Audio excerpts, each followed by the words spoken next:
Ya, selamat pagi Bapak Ibu Jemaat yang terkasih dalam Tuhan kita Yesus Kristus. Kita kembali lagi dalam renungan di pagi hari ini. Dan memulai renungan kita pada pagi hari ini, mari kita bersama bersatu di dalam doa. Kita berdoa. Bapa, Engkau sungguh baik dalam kehidupan kami. Kami bersyukur atas cinta kasih dan kehidupan yang masih Tuhan percayakan bagi kehidupan setiap kami. Saat ini kami hendak membaca, merenungkan akan kebenaran firman-Mu. Berkati Tuhan, agar firman-Mu ini bisa menjadi sumber kekuatan, bisa menjadi sumber inspirasi, bisa menjadi pedoman dalam kami mengawali hari ini. Terima kasih Tuhan untuk kesempatan pada pagi hari ini. Kiranya tangan kasih-Mu menuntun setiap kami untuk mengerti, memahami apa maksud Tuhan dalam kehidupan kami. Terima kasih Tuhan, terima kasih Bapa. Ini doa, ini syukur kami. Demi Kristus Yesus, Tuhan Allah Juru Selamat kami hidup, kami berdoa dan bersyukur. Amin. Ya, Bapak Ibu, jemaat yang terkasih, bacaan Alkitab kita dari surat Rasul Paulus yang kedua kepada jemaat di Korintus, pasal yang ke-12, ayatnya yang ke-16 yang menyatakan, "Baiklah, aku sendiri tidak merupakan suatu beban bagi kamu, tetapi kamu katakan, dalam kelicikanku, aku telah menjerat kamu dengan tipu daya. Jadi, pernahkah aku mengambil untung daripada kamu oleh seorang dari antara mereka yang kuutus kepada kamu? Memang, aku telah meminta Titus untuk pergi dan bersama-sama dengan dia. Aku mengutus saudara yang lain itu. Adakah Titus mengambil untung daripadamu? Tidakkah kami berdua hidup menurut roh yang sama? Dan tidakkah kami berlaku menurut cara yang sama? Sudah lama agaknya kamu menyangka bahwa kami hendak membela diri di depan kamu. Di hadapan Allah dan demi Kristus kami berkata, semua ini saudara-saudaraku yang kekasih terjadi untuk membangun iman kamu." Demikianlah pembacaan Alkitab. Berbahagialah setiap kita yang membaca, merenungkan, dan juga melakukan firman Tuhan dalam setiap langkah kehidupan beriman kita. Haleluya. Ya, Bapak Ibu jemaat yang terkasih dalam Tuhan kita Yesus Kristus, kehidupan kita adalah sebuah proses pembangunan. Jadi kalau kita mau mengibaratkan sebuah kehidupan, selain kehidupan adalah sebuah pilihan, bagi saya kehidupan adalah juga sebuah bentuk bangunan, di mana harus ada fondasi utama, harus ada bahan-bahan, harus ada yang membangun. Dan dalam kerangka pembangunan ini, kehidupan manusia, kita membangun juga iman kita kepada Tuhan. Iman yang terus percaya, iman yang mau terus mengabdi, iman yang mau terus bersedia dan memberi diri untuk diutus Tuhan melakukan tugas tanggung jawab kita di tengah-tengah dunia ini. Nah, Bapak Ibu jemaat yang terkasih dalam Tuhan kita Yesus Kristus, tema kita dari Sabda Bina Umat pagi hari ini adalah membangun iman. Tentu bukan sebuah hal yang mudah, tentu bukan sebuah hal yang gampang atau sebuah hal yang instan terjadi. Sebuah pembangunan itu ibarat sebuah pembangunan rumah tadi, tentu ada proses yang panjang yang perlu dilalui untuk membangun sebuah rumah atau konstruksi pembangunan tertentu. Dan begitu juga dengan iman. Dan oleh sebab itu, ketika kita dalam kehidupan ini diliputi dengan berbagai macam cobaan, diliputi dengan berbagai macam pergumulan, itu semua mau mengantar kita pada sebuah bangunan iman yang kokoh. Ketika kita memohon sebuah kesabaran misalnya kepada Tuhan, tentu saja Tuhan tidak kemudian memberikan kita sebuah, oh ini sabar, kamu langsung dikasih kesabaran.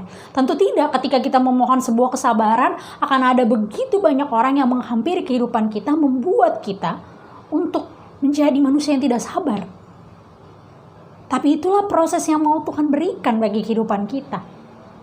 Bahwa ketika kita meminta kesabaran, akan begitu banyak cobaan yang menantang kita, yang meminta kita, bahkan mengajak setiap kita untuk sabar melewati proses yang diberikan oleh Tuhan. Dan ini juga lah yang dihadapi oleh Paulus ketika melakukan pelayanan bagi jemaat di Korintus.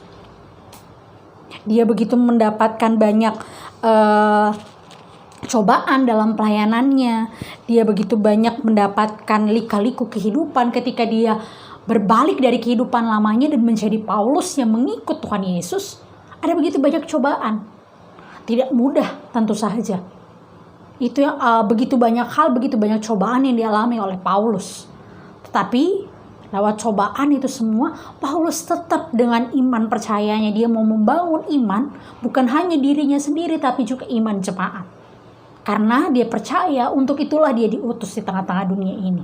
Ketika dia berbalik dari kehidupan lamanya, dari seorang Saulus menjadi Paulus, dia mau memberikan diri seutuhnya untuk pelayanan bagi hormat kemuliaan nama Tuhan. Dan saat ini dalam bacaan kita dia sedang khawatir bahwa apa yang dia lakukan di tengah-tengah jemaat dipandang buruk. Bahwa dia hanya mencari keuntungan semata untuk dirinya atau bahkan rekan-rekan sepelayanannya. Padahal upaya yang mau dilakukan Paulus adalah untuk membangun iman jemaat. Jemaat di Korintus yang kita tahu berada di sebuah kota yang metropolitan. Kalau saat ini mungkin ada di pusat kota, ada di ibu kota di Jakarta misalnya, yang secara garis besar mau menggambarkan sebuah kota yang penuh dengan berbagai macam kebudayaan, penuh dengan berbagai macam ajaran, yang akhirnya membentuk pola pikir jemaat yang berlain-lainan. Dan oleh sebab itulah Paulus menjadi khawatir. Bila-bila atau jangan-jangan jemaatnya ini memikirkan bahwa dia ini hanya untuk mencari keuntungan di diri sendiri saja dengan rekan-rekan sepelayanannya. Padahal yang mau dia lakukan adalah membangun iman mereka. Mengajarkan mereka, mengabarkan Injil. Mengabarkan bahwa dia diutus Tuhan untuk menyatakan kasih Tuhan bagi jemaatnya. Bukan untuk mencari keuntungan bagi dirinya sendiri. Tapi itulah tugas Paulus, yaitu meyakinkan jemaat bahwa kehadirannya adalah untuk menyatakan Kristus dalam setiap langkah kehidupannya. Jadi Bapak Ibu, jemaat yang terkasih dalam Tuhan kita Yesus Kristus, mari bersama ketika kita hendak membangun iman percaya kita kepada Tuhan, maka nikmati, refleksikan setiap pergumulan dalam kehidupan kita, bahkan tantangan dalam kehidupan kita sebagai sebuah cara Tuhan membangun iman kita untuk menjadi pribadi yang lebih baik lagi, untuk menjadi pribadi yang senantiasa kokoh, senantiasa percaya hanya kepada Tuhan. Apapun pergumulan, apapun tantangan dalam kehidupan ini, itu tidak menghalangi kita untuk tetap percaya dan setia kepada Tuhan. Sama halnya dengan Paulus yang memberikan diri seutuhnya bagi pelayanan dan hormat kemuliaan nama Tuhan. Diberkatinya setiap kita yang terus mau membangun iman, mau berproses bersama dengan Tuhan. Amin. Mari kita bersatu di dalam doa. Kita berdoa. Bapa, Engkau sungguh baik mengajarkan setiap kami bahwa di pagi hari ini kamu mau belajar bersama untuk senantiasa gigih membangun iman kami. Di tengah begitu banyak cobaan, di tengah begitu banyak rintangan, di tengah begitu banyak hambatan dalam kehidupan kami mau hidup seperti Paulus, memberi diri, membangun diri kami dan juga membangun orang-orang yang ada di sekitar kami seperti Paulus membangun jemaatnya untuk terus membangun iman percaya hanya kepada Tuhan. Bukan untuk diri kami sendiri tetapi juga untuk orang-orang di sekitar kami. Berkati Tuhan setiap kami dalam melakukan tugas pengutusan kami di tengah-tengah dunia ini. Berkati juga aktivitas kami ke depan.